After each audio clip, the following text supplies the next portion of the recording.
Здорово! Что же, скоро новая лига и пора выбирать новый стартовый билд, потому что GGG сделали с твоим любимым стартером такое.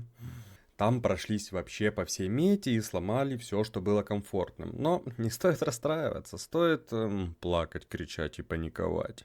Но, знаешь, сегодня я собрал для тебя 18 билдов, которыми ты можешь стартовать, не думая да вообще ни о чем не думая. Это будут как сильные метовые приколы, так и секретные материалы, которые пришлось воровать в местах, о которых никто не знает. Например, YouTube, Poe Ninja и пару билдов нашел под лавочкой. Они были замотаны в изоленте, подозрительные какие-то. Но прежде чем переходить к метовым и интересным стартерам, инфа для новичков очень важная. Если это ваша первая лига или вы пришли с Poe 2, то крайне советую и рекомендую пикать Токсичный Дождь, он же Toxic Rain. Очень простой в понимании скилл, но самое важное, что в нем очень много механик. Очень простых механик, которые помогут вам быстрее разобраться в этом болоте. Toxic Rain Следопыт — билд, который простит вам очень много ошибок во всем. Как в сборке билда, так и в позиционке себя на этой карте. Так что, если вы еще маленький, новенький поешер,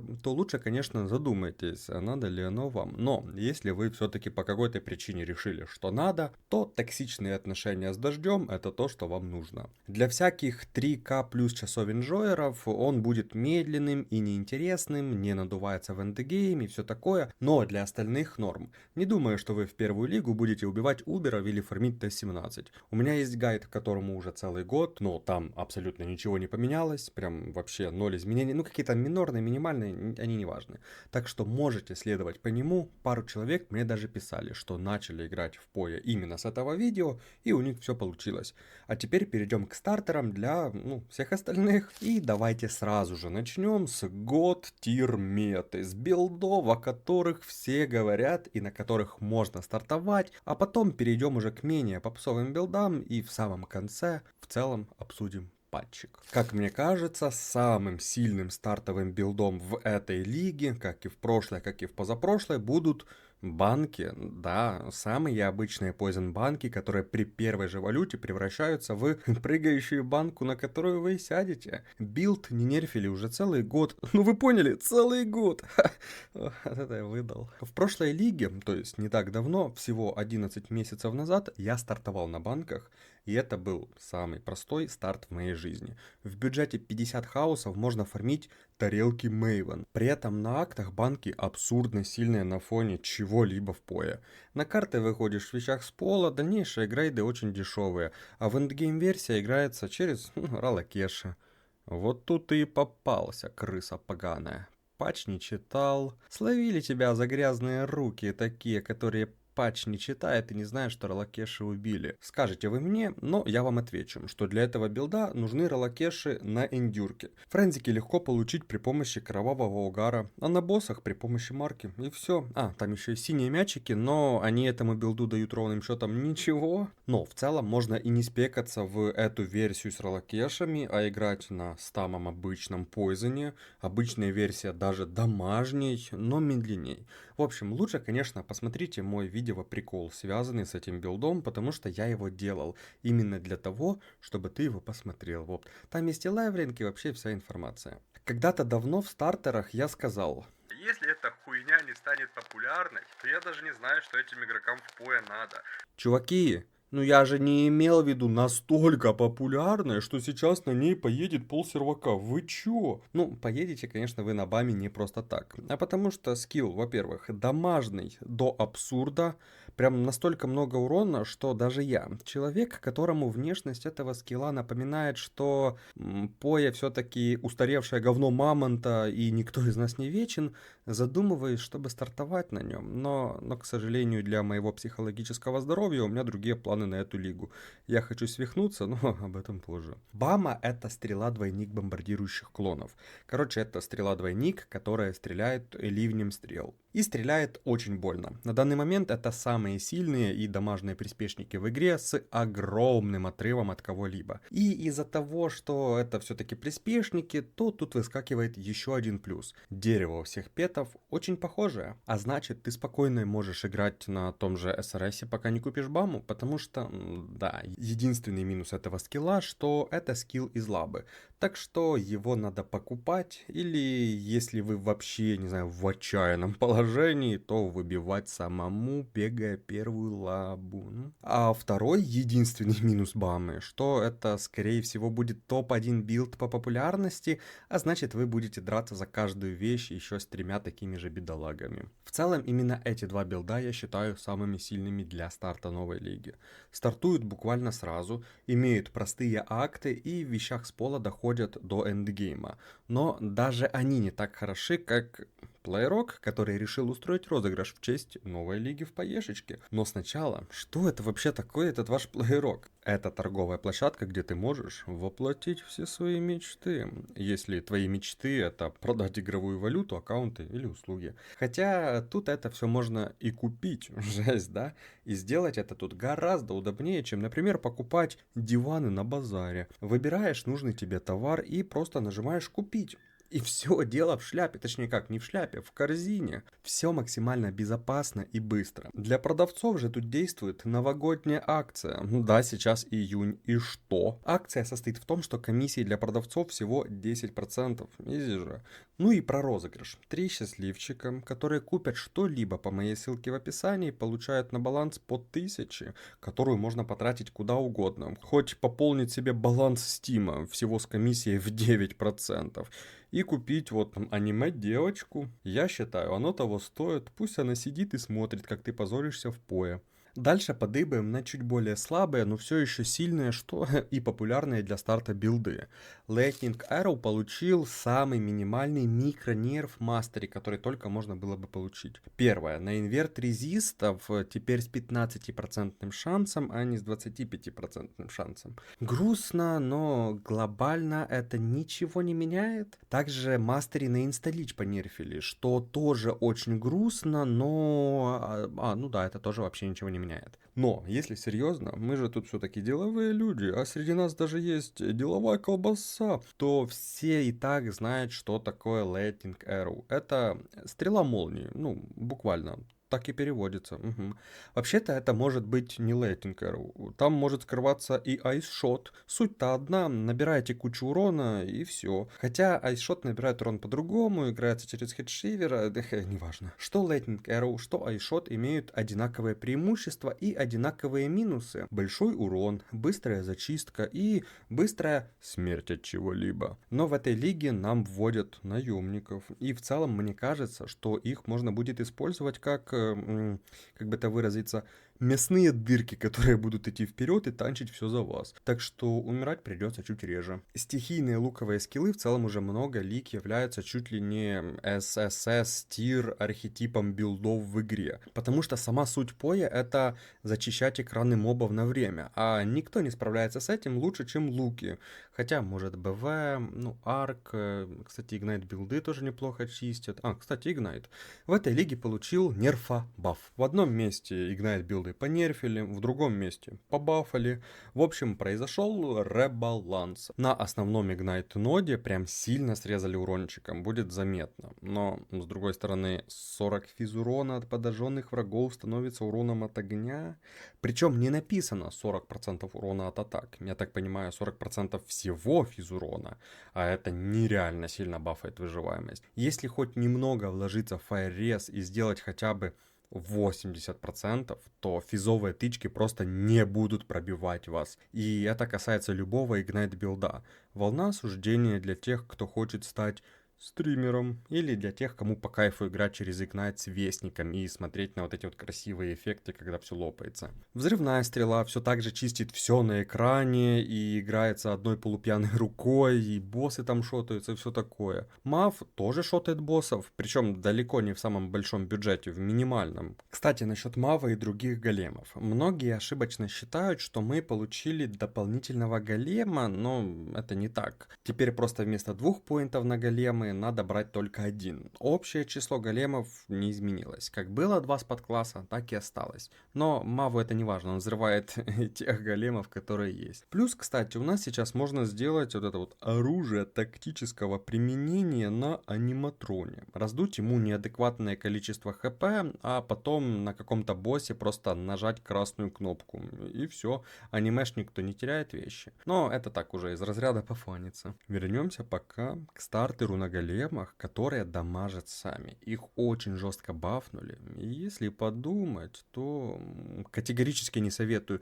Ну типа, если есть вайбик, то стартуйте на чем угодно. Сейчас в пое билдов миллиард, и я уверен, даже с големами что-то можно придумать. Но если брать големов с точки зрения эффективности, то я видел там уже на ютубе начали вылазить видео со стартерами на огненных электрических големов. Чуваки, это такой тупой байт, прям поверьте мне. Да, их там надули, всем дали по 30% урона, бла-бла-бла, но давайте я вам просто переведу обычный пример из жизни, который идеально описывает голема в их текущем состоянии. Вот вам для выживания надо $300 в месяц, но вы получаете всего 100. Вы хотите уволиться, чтобы найти новую работу, где вы будете получать 300. Но ваш начальник говорит вам: ой, брат, ты что, не увольняйся, я повышу тебе зарплату на 30%. И теперь вы получаете $130. Но вам все еще надо 300. Такая же история с големами. Даже если им сейчас надуть урон в 2 раза, это все еще будет мало урона, они просто слабые. Но теперь големы стали очень сильными баферами, ну, перед боссами, то есть перед файтом. Вызвал какого-то, и все, дальнейшая его судьба вас не интересует. Как альтернативу големам можно взять скелетов магов. Вот эти вот чуваки даже раньше были сильными, а в этой лиге получили еще и баф. Теперь скелеты могут чилить, шокать и накидывать игнайт, что в целом прям приятно. Боссы за счет шока будут быстрее идти отдыхать, а за счет чила меньше производить своих вот этих вот телесных движений. Вообще скелеты маги под пивко всегда были сильными на старте лиги, но потом после переработки камней, когда скелеты стали именно что альт камнем, а не самоцветом, игроки просто молча договорились, что скелетов магов теперь не существует, а тот же билд через флешкрафтер все еще в игре, и там все еще миллионы урона и десятки, вдумайтесь, десятки FPS на экране, хотя периодически бывают и единицы. Левелить скелетов очень просто. Все, что нужно, это стихийные СРСы, которые на актах так-то очень неплохи, а когда накопите на мертвых колдунов, просто добавляете камень и развиваетесь. Причем скелеты маги обычно стоят копейки, потому что ну никому не нужны. Вообще сейчас не так много приспешников, которыми можно именно что стартовать. Например, один из таких билдов сейчас Аракали. Кинжал даже на старте лиги стоит хаусов 50, и этого в целом достаточно, чтобы начать выходить в эндгейм. Но надо копить на кинжал. А Poison SRS это тоже не самый кайф. Стихийные же головки, ну, они в разы сильнее. Еще из приспешников есть Relic of the Conviction. И тут такая же проблема, как и на Аракале. Это Poison приспешники, и левелить их нужно на Poison SRS, а это не очень приятно. Хотя можно играть на стихийных, а потом просто поменять еще и дерево. Также на релике есть проблема в том, что неизвестно, сколько будет стоить сам камень. Он может стоить как очень дешево, так и очень дорого. Ладно, давайте поговорим о чем-то более интересном, чем миньоны. То есть о чем угодно. Но в нашем случае о моих любимых Poison билдах. Ядовитое обескровливание очень классный стартер. Стартовал на нем относительно недавно. Точнее, давно, учитывая, что новой лиги не было целый год. Но для билда ничего не поменялось. Он все так же легко едет по актам, все так же легко выходит в эндгейм, где проходит довольно противные карты, потому что это алкашка под флаконами. Честно говоря, это тот редкий вид билдов, от которых я прям кайфовал, когда играл. Хз, с чем это связано и как это описать, но играть на нем реально очень приятно. Пусть он не шотает боссов и не чистит 2 экрана одной кнопкой, но в кровячке есть самое главное — баланс. Он хорош во всем, но не идеален ни в чем. Стартовать на нем можно, если вы, как и я, на тот момент давно присматривались к этому скиллу, и он вам нравится внешне. Тем более, всегда можно найти выход и спекнуться в другой билд. Благо на алкашке есть как банки, так и сейсмик трапа. И да, вы дождались. Сейсмик трапа. Мое золото среди билдов поя. Спасал меня от скипа лиги столько раз, что прям, ну пипец. Не знаю, как так вышло, но что бы я ни делал в пое, если у меня хоть что-то не получается, все сходится к тому, что я собираю сейсмик трапу. Наверное, пора лечить голову. А в этой лиге сейсмик трапу очень сильно бафнули. Причем вы не поверите как. Они убили Hexblast. Раньше в сборке Seismic Trap не было никакого смысла, и кроме таких фанатов, как я, ее обычно никто не собирал, потому что существовал Hexblast, который был во всем, абсолютно во всем, кроме выживаемости, лучше. Но сейчас наступили тяжелые времена для трапов, несмотря на ЛГБТ месяц, осталось не так много представителей, которые могут хоть что-то сделать. И вот Seismic один из лучших в плане баланса, зачистки, урона и стоимости. Seismic нереально дешевый билд, у него очень простые акты на банках, и даже в пятилинке на сейсмике можно фармить ненадутые тарелки с гвардами. Но вот как бы я не любил сейсмик, если раньше у него был Hexblast, который просто не давал блистать этому скиллу, то относительно недавно появилась прыгающая банка, которая просто в разы лучше сейсмика во всем. Наверное, разве что бурст урона у сейсмика больше, и он ваншотает боссов быстрее, но банка убивает их немедленно. Причем в плане сборки билд, у которого в руках нет оружия, просто лучше, чем билд, у которого есть оружие, а то и два. Даже если билды одинаковые во всем остальном. Но прям хоронить трапов не стоит. Эксплозив трапа Шрапнели теперь занимает почетное первое место в билдах, которые созданы для того, чтобы делать всякое грязное с боссами в самом минимальном бюджете. И, наверное, остался главным билдом, который можно выходить в уберов. Да, по зачистке, по правде говоря, ну, обычно о таком правду не говорят, но и не прям плохая, что-то среднее. Хотя как, для боссов используется эксплозив трапа Шрапнели, которая дамажит намного больше, но у нее небольшая область покрытия. И не чистить прям грустно. В то время как у обычной эксплозив трапы область намного больше, но из-за этого меньше урона. То есть, по сути, можно менять основной камень для зачистки, как вот делали LS и Molten Strike. Просто свапать один и тот же скилл, но с разными качествами.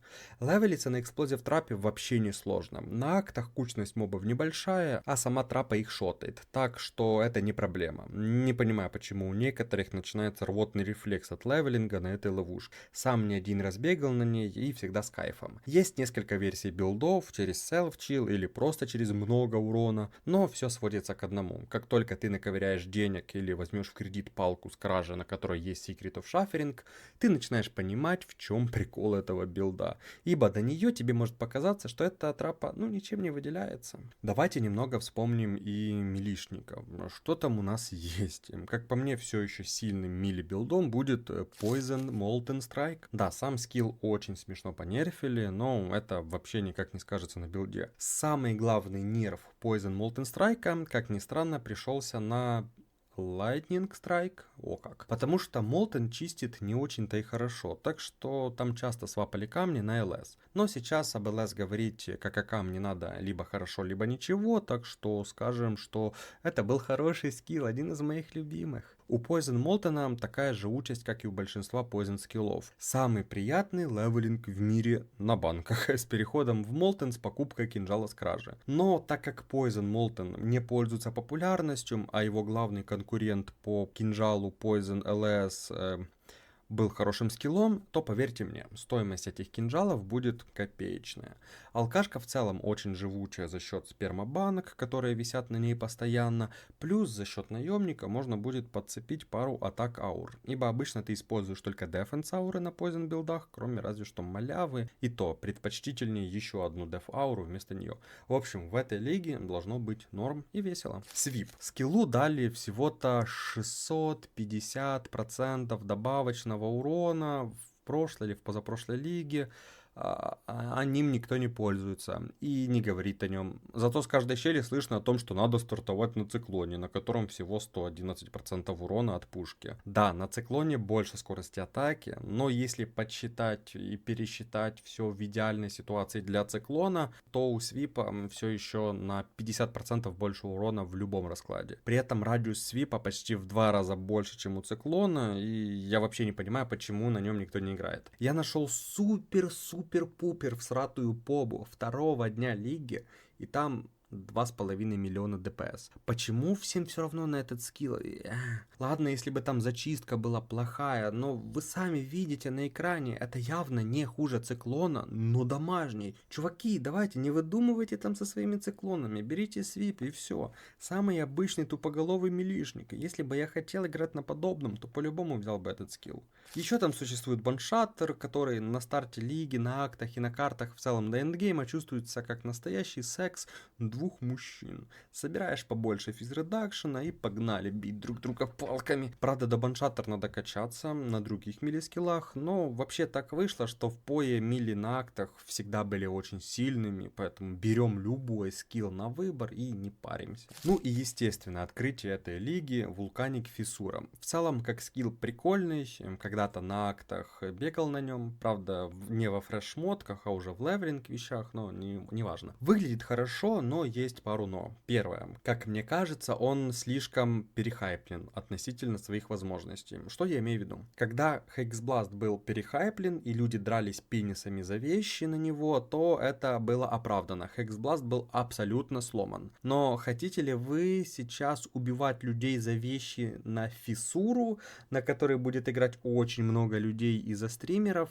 когда этот билд не является имбой, а просто неплохой билд? Вот и думайте. Если вы SSF Enjoyer, то вам вообще плевать, надо, правда, камень как-то в лабе достать, но это уже ваша проблема. Но на софте, хз. Ну и все. Давайте наконец-то обсудим наш любимый пашнот. Было много изменений, было много нерфов, было много бафов и все такое. Бедный ЛС получил очередной нерф. В этот раз, наверное, все. До этого ему удаляли снаряды, и многие уже тогда похоронили этот скилл. Но я говорил, что это вообще мелочь, ничего не значит. Правда, я думал, что мы начнем использовать ГМП. Но обошлось и так. Скилл даже без снарядов оставался сильным. И тогда это выяснили очень странным путем. Через Poison. То есть начали собирать Poison LS, а потом уже вернулись и на критовый ЛС. Сейчас, скорее всего, ситуация будет такая же. Некоторые особые фанаты с вавкой в голове будут тестить ЛС через Poison, смотреть, что там да и как. Если все плохо, то ГГ. Если нет, то может вернется через время. Как мне кажется, то ЛС все-таки скорее умер, чем жив, ибо ему понерфили еще и вал-версию скилла. А она как бы на боссах давала очень много урона, и сейчас этого очень много урона будет очень не хватать. Hexblast удалили. Ну и отлично, он реально уже задолбал, на его фоне любые мины и трапы были неиграбельными и не имели смысла. А так, они одним нерфом разблокировали кучу скиллов. Только что мне делать со скином на него? Может, попробую вернуть монетки, хз. Но мне кажется, Hexblast надо было нерфить по-другому. Просто убрать ему возможность засовываться в мины и все. Через селфкаст как-то поигрался, но в итоге что-то теперь он никакой, бесполезный скилл. Вторые мины, которые удалили, это перелив энергии. К сожалению, так и не успел попробовать их, но помянем. Сам скилл не убили, а реворкнули. Теперь у него много скорости атаки, но мало урона с руки. А минам скорость атаки не интересна вообще. И третий скилл, который прям убили, это СС. Да, я считаю, что он прям все, смерть жопы. Там и так урона было, не то чтобы много, а теперь его будет чтобы мало. Типа как? Стартовать на физ чемп СС в теории можно, ибо прокольчики дадут много урона и все такое, и даже до какого-то эндгейм контента типа шейпер вы не ощутите каких-то проблем. Но скорее всего даже того же Сируса убить будет нереально. Потолок этого скилла там каких-то гвардов поковырять или, ну если по фану. Фростблейды, обычная версия, вообще ничего не потеряла, вы все равно боссов всегда били в мили, а снаряды только для клира.